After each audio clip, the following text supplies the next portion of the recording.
It's a Saturday evening. There have been some comments about the warm water situation here at Mount Alvernia.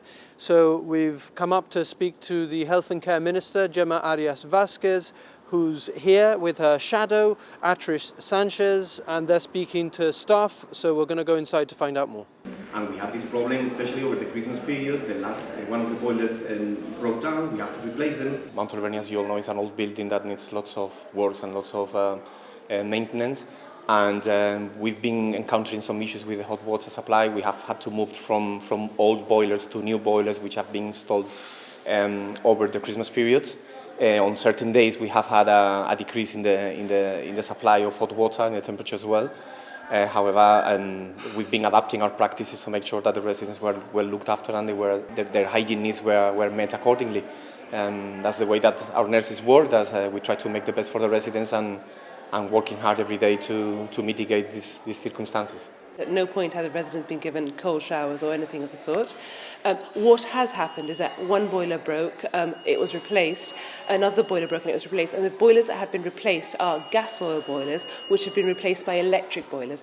What is happening is that it takes longer to get hot water out of the taps, and I think that is causing certain issues, but there is hot water in every tap in Mount Alvernia. The concerns that I was receiving is there was issues with hot water, that sometimes this led to people not being given warm showers or kettles being boiled to fill basins and people being bathed in that way. This is exactly why we filed a Parliament question about this. I'm sure that many of my nurses would like the hot water to come straight after opening the tap. It's not happening at the moment. It takes, in certain parts of the building, 30 seconds up to a minute until you get a satisfying temperature of the water, but it's still suitable for the needs of our residents. If these issues were going on, perhaps the relatives should have been informed of what was going on in the facility, what was going on with the water, the issues that were affecting, the reasons why the running water was being affected, and perhaps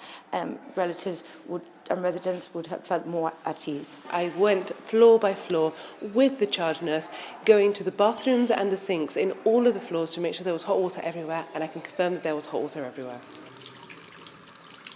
She has answered these questions outside of Parliament, which perhaps breaches on the parliamentary ruling, and I guess that will have to be judged by the Speaker. I made reference in Viewpoint the other day to a convention that there is, that you don't answer questions if there's a parliamentary question filed.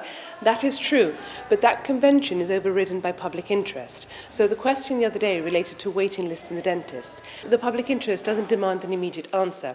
However, the question which I asked myself was, if I have a resident in Mount Alvernia, so if my grandmother were in Mount Alvernia, would I be concerned by the fact that there is a rumour going around, or there is a statement on social media and the GBC questions as a result, saying that there's no hot water in Mount Alvernia? And the answer is I would be very concerned by that. So the public interest can override the convention, and it is for that reason that I decided to make a statement this morning, and I have followed it up this afternoon. Of course, it's a matter of great importance, I agree, but at no point has there seemed to be a notification, a letter, or anything that has gone out to all residents, to all relatives of residents, informing them. The only thing that there seemed to be today, this morning, was a Facebook post. So the political temperature remains high, and for now the warm water is flowing, as is the care for residents. The staff in Mount Alvernia are outstanding, and I don't think that anyone that has a resident here will say anything other than that. Rest assured that our nurses do the best for the residents, and we looked after them as if they were our relatives.